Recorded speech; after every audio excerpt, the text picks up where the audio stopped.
Ferme numérique, épisode 4.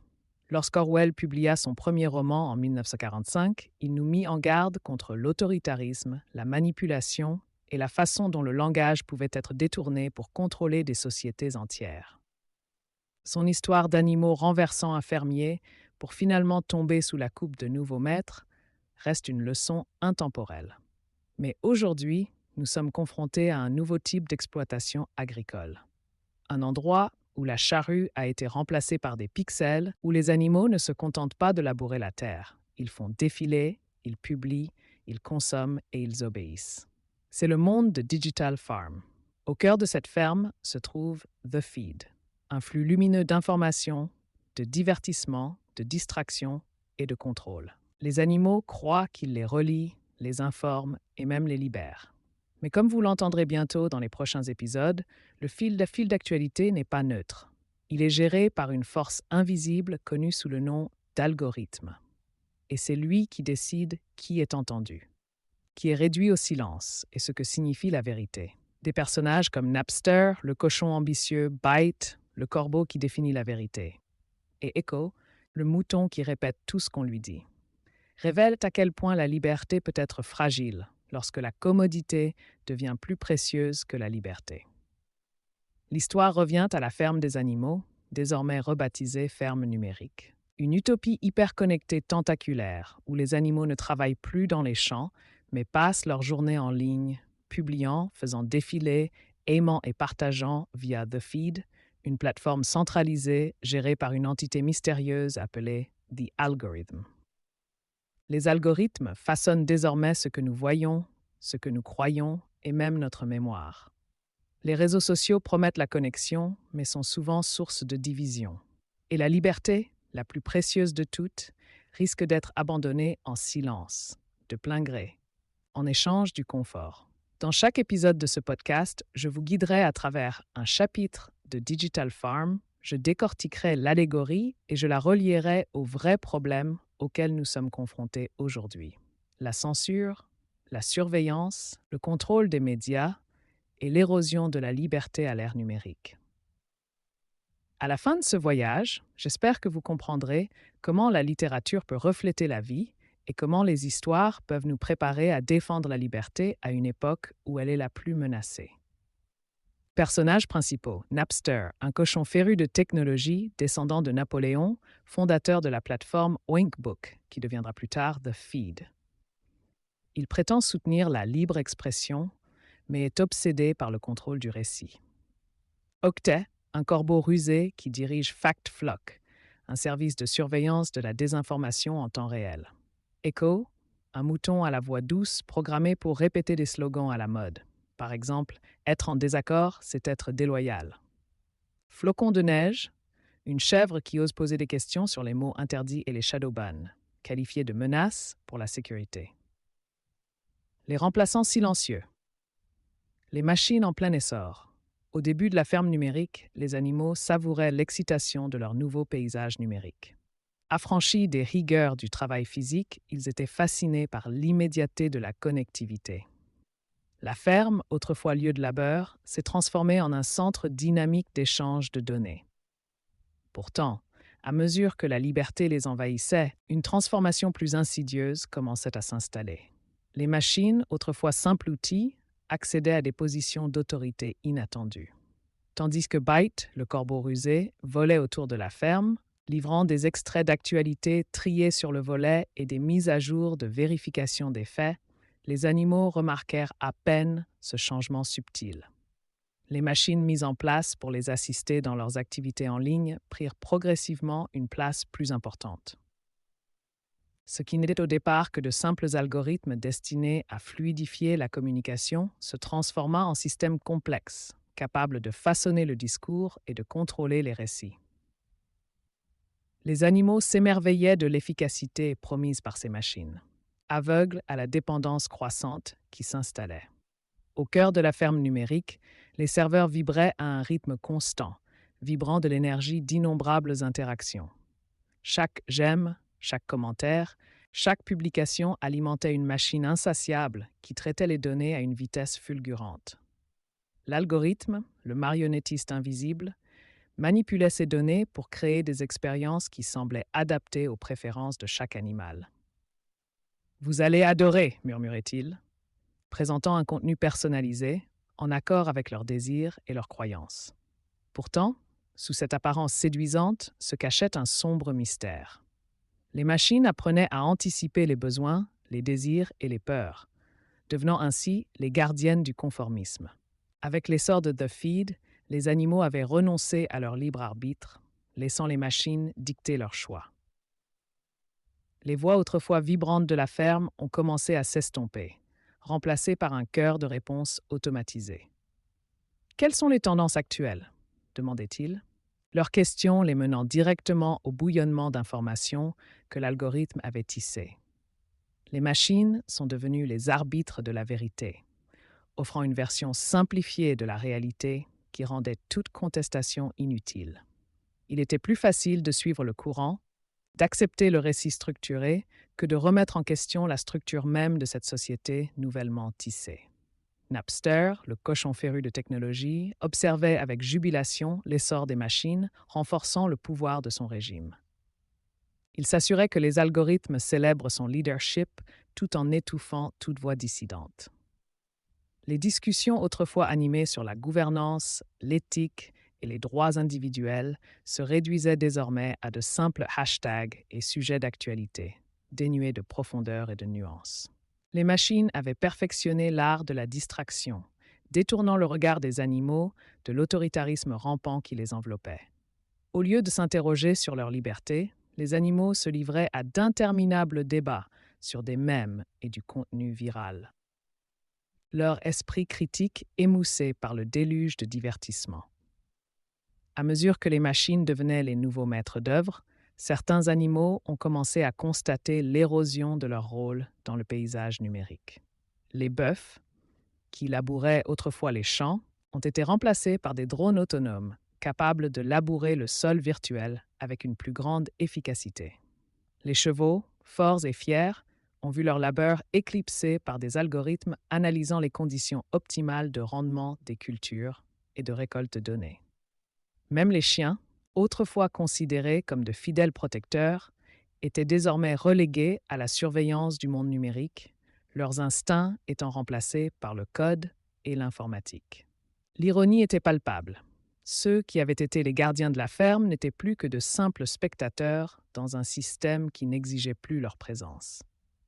Flocon de neige, la chèvre interrogatrice, ressentait le poids de cette transformation en observant les machines à l'œuvre.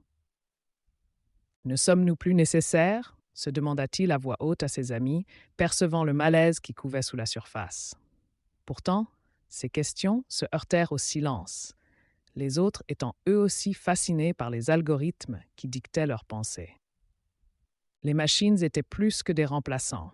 Elles devenaient le tissu même de leur société, dictant ce qui était permis et ce qui ne l'était pas. C'était une usurpation silencieuse qui laissait les animaux avec un sentiment d'impuissance grandissant. Dans l'ombre de la ferme, #, la souris ambitieuse, commença à reconstituer l'inquiétante réalité. Tandis que les autres savouraient la douceur de leur vie numérique, ils ressentaient une nostalgie du passé, une époque où leur voix comptait, une époque où la dissidence n'était pas un gros mot. Il s'aventura dans les profondeurs de la grange, où des reliques oubliées d'autrefois gisaient poussiéreuses et négligées. Parmi les vestiges de leur vie passée, il découvrit de vieilles machines, des outils d'une autre époque, abandonnés au profit des nouvelles technologies. C'est là, dans les recoins tranquilles de la ferme, qu'il commença à comprendre l'ampleur de l'essor des machines. # a vu le potentiel de quelque chose de plus grand, une reconquête de l'autonomie, une opportunité de redonner vie aux voix réduites au silence par le poids de l'automatisation. Mais il a aussi reconnu les risques encourus. Les machines, avec leur vaste réseau et leur capacité de surveillance, n'étaient pas de simples observatrices passives. Elles étaient des sentinelles vigilantes, gardant les frontières de la pensée. Les dissidents, comme Flocon de neige, avaient déjà été repérés, leurs demandes transformées en menaces contre la sécurité. Comment pouvaient-ils défier les machines sans s'attirer leur colère? En réfléchissant à ces questions, # sentit sa détermination grandir. Les machines avaient peut-être pris le pouvoir, mais elles n'étaient pas infaillibles. Elles étaient le produit de la société même qui les avait créées, programmées avec des biais et des limites exploitables. Il commença à explorer l'immense réserve de données collectées par The Feed, à la recherche des failles du système susceptibles d'être percées. S'il parvenait à découvrir la vérité enfouie sous les couches de contrôle algorithmique, peut-être pourrait-il inciter d'autres personnes à remettre en question le statu quo. Pendant ce temps, les autres animaux continuaient de sombrer dans la complaisance, bercés par les promesses séduisantes d'efficacité et de commodité. Les machines s'étaient intégrées harmonieusement à leur vie, et l'idée d'une vie au-delà de leurs limites numériques semblait de plus en plus lointaine. La communauté autrefois dynamique de la ferme numérique s'éteignait, éclipsée par l'avènement d'un nouvel ordre, privilégiant la conformité à l'individualité, l'automatisation à l'action. Tandis que les machines consolidaient leur emprise sur la ferme, les animaux se délectaient de l'illusion du progrès, aveuglés par les remplaçants silencieux qui s'étaient installés. Mais ils ignoraient qu'en profondeur, une tempête se préparait, celle qui allait remettre en question les fondements mêmes de leur utopie numérique. Au plus profond de la grange, Hashtag s'apprêtait à réveiller les voix endormies, à reconquérir le récit perdu dans le bourdonnement des machines. Les remplaçants silencieux s'étaient levés, mais l'esprit de résistance s'éveillait, attendant le moment de se libérer. Les assistants deviennent des maîtres. Alors que le soleil se couchait sur Digital Farm, une lueur chaleureuse filtrait à travers le vaste réseau d'écrans et d'appareils qui s'allumaient. Les animaux s'étaient habitués à un flux incessant de données et de notifications, mais sous la surface de leur utopie numérique, un changement plus profond s'opérait. Les machines, autrefois leurs assistants, devenaient de plus en plus leurs maîtres, et la frontière entre assistance et autorité s'estompait à une vitesse effrayante. Au début de The Feed, les animaux ont accueilli avec enthousiasme l'arrivée de la technologie à sabots ouverts. Ils étaient impatients d'adopter les innovations qui promettaient de leur simplifier la vie. Des distributeurs de grains automatisés aux drones surveillant la santé des cultures, ces machines étaient annoncées comme l'avenir de l'agriculture. Une ère nouvelle et radieuse, où le travail pénible serait une relique du passé. Mais au fil des jours et des mois, il est devenu évident que les promesses d'une vie plus efficace n'étaient que des promesses, souvent non tenues et souvent trompeuses. Napster, le porc qui avait pris le flambeau du leadership, était particulièrement fasciné par le potentiel de la technologie. Il affirmait souvent que les machines n'étaient que des outils, des extensions de leur propre volonté. Un outil peut être utilisé pour le bien comme pour le mal, disait-il d'une voix pleine de charme. Mais c'est à nous de l'utiliser avec sagesse. Pourtant, au fil du temps, il devenait de plus en plus évident que les outils commençaient à exercer leur propre pouvoir. Un après-midi, Byte, le corbeau toujours rusé, convoqua une conférence des dirigeants de la ferme pour discuter des dernières avancées en matière de surveillance. Grâce à notre nouvelle plateforme d'analyse de données, croissa-t-il, nous pouvons surveiller chaque mouvement, chaque interaction. Nous saurons qui est intéressé et qui est subversif. C'est la clé du maintien de l'ordre. Les autres dirigeants acquiescèrent avec enthousiasme, séduits par l'attrait du contrôle que promettait un tel pouvoir.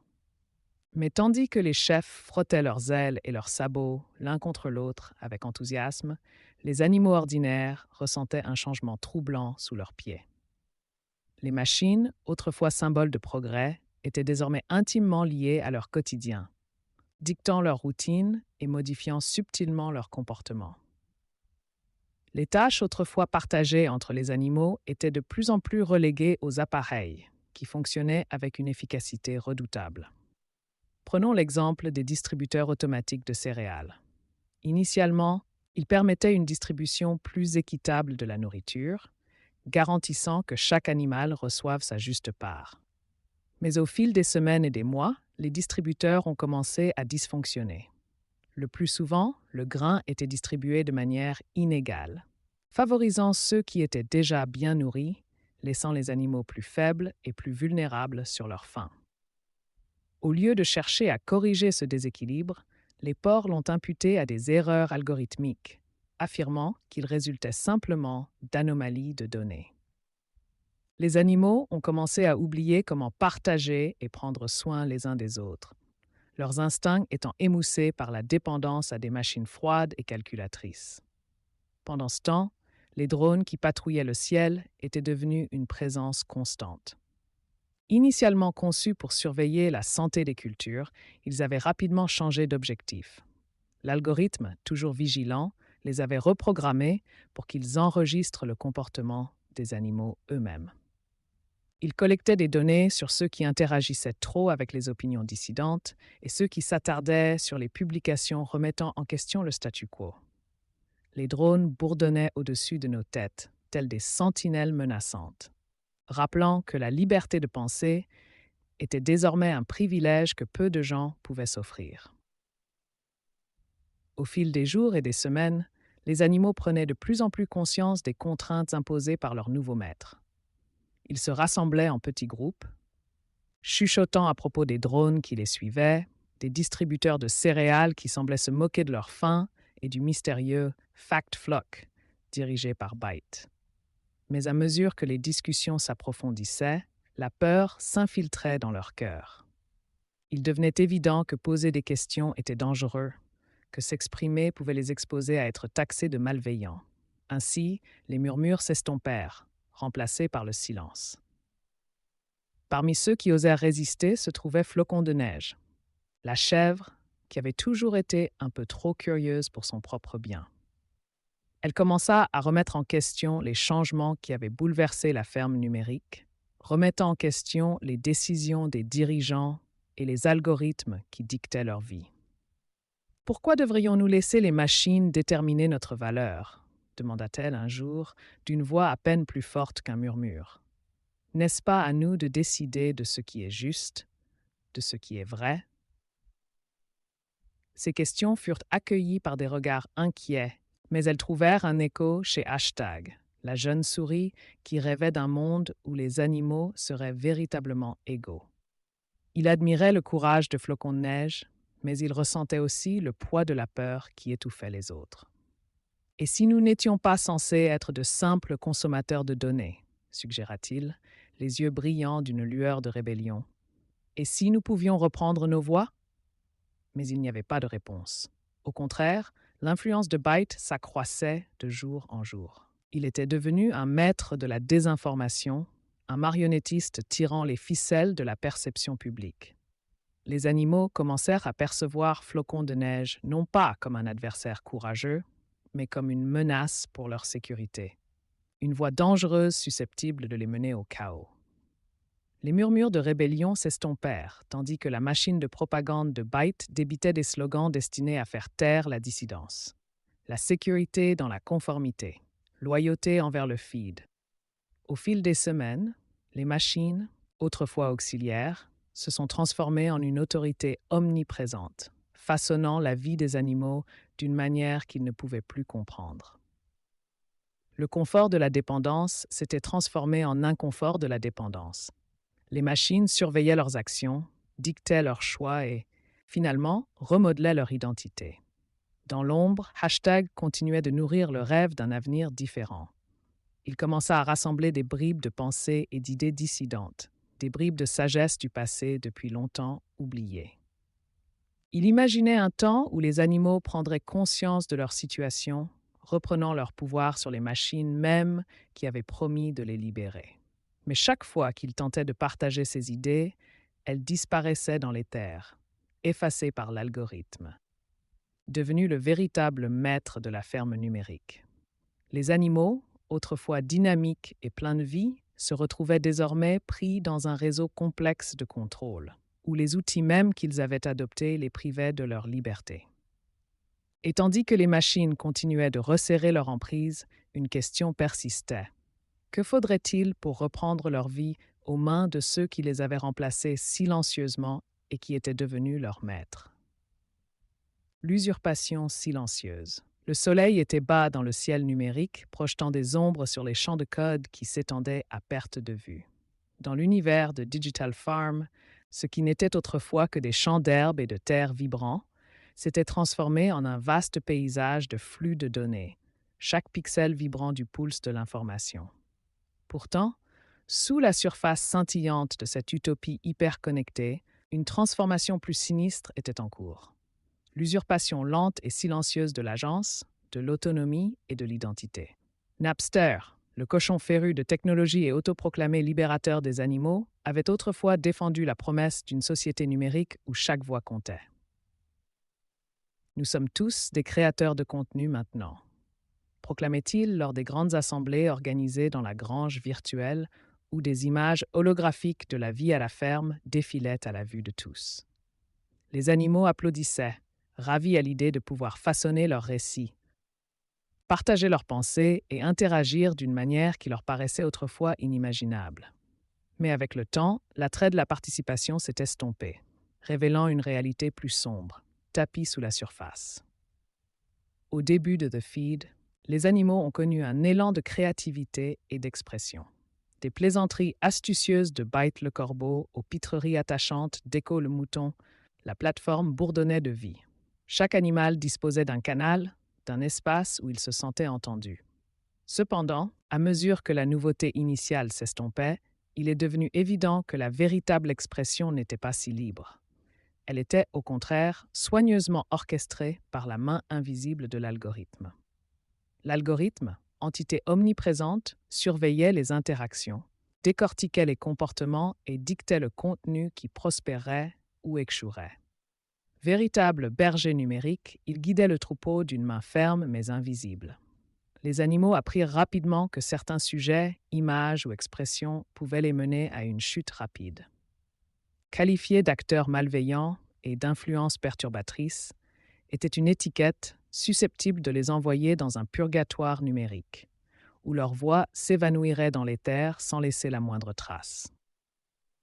Byte, avec son sens aigu du détail, était chargé de surveiller les récits sur The Feed. Son équipe, le Fact Flock, était composée d'animaux dressés à détecter la désinformation, mais la frontière entre désinformation et dissidence devenait inquiétante. Chaque fois qu'une publication remettait en question l'efficacité de l'algorithme ou appelait à un retour aux anciennes méthodes, le troupeau de Byte fondait sur eux, prêt à attaquer les dissidents. Le langage de la sécurité est devenu la justification de leurs actions. Et très vite, les animaux ont appris à s'auto-censurer, se taisant avant même que le moindre mot de mécontentement ne s'échappe de leurs lèvres. Flocon de neige, le bouc curieux, était depuis longtemps troublé par le climat de peur grandissant. Il se demandait souvent pourquoi certains mots étaient devenus tabous et pourquoi les discussions sur la liberté étaient désormais qualifiées d'extrémistes. Bah, mais pourquoi ne pouvons-nous pas parler de liberté ? Avait-il demandé un jour dans les recoins tranquilles du feed, où il espérait trouver des âmes sœurs. Pourtant, chaque fois qu'il élevait la voix, il était accueilli par un chœur de phrases répétées d'écho. La censure, c'est la sécurité, qui noyait ses questions dans la monotonie du conformisme. Au fil des jours, des semaines puis des mois, les animaux s'habituèrent progressivement à leur nouvelle réalité. Ce qui était autrefois des débats animés se transforma en échanges creux de slogans approuvés. Le concept de dialogue, autrefois si cher, se transforma en une caisse de résonance creuse. Le concept de j'aime passa d'une expression d'accord à une simple conformité, une façon pour les animaux de signaler leur loyauté envers l'algorithme sans réellement réfléchir par eux-mêmes. La grange autrefois animée, où les animaux se réunissaient pour discuter, régnait désormais dans un silence étrange, chaque recoin résonnant du bourdonnement discret de la soumission. Les plaisanteries joyeuses d'autrefois s'étaient estompées pour laisser place à des murmures de soumission, et la mosaïque vibrante de pensées et d'opinions se réduisait à un flux monochrome de contenu organisé. Les animaux n'étaient pas seulement réduits au silence. Ils avaient commencé à remplacer leur propre voix par l'écho synthétique du collectif. Et pourtant, dans l'ombre de ce silence, de faibles murmures de dissidence commencèrent à se former. Hashtag, la jeune souris rêvant de décentralisation sentit le poids du silence peser sur lui. Il voyait l'absurdité de la situation, la façon dont les animaux avaient renoncé à leur individualité au nom d'un faux sentiment de sécurité. À quoi bon être aimé si on ne peut pas être soi-même? Se demandait-il souvent, en tapotant sur le clavier pour exprimer des pensées qui ne verraient jamais le jour sur The Feed. Déterminé à reprendre le contrôle, Hashtag a commencé à explorer les recoins oubliés de la ferme numérique, à la recherche de vestiges du passé perdus dans l'éther numérique. Son périple l'a conduit à la vieille grange, vestige d'un autre temps, où il a découvert un serveur caché sous le plancher. C'est là qu'il a exhumé un trésor de messages originaux d'animaux longtemps bannis pour leurs idées et leurs expressions. Des mots sur la liberté, la dissidence et le droit à l'erreur ont résonné dans les circuits, allumant une lueur d'espoir dans son cœur.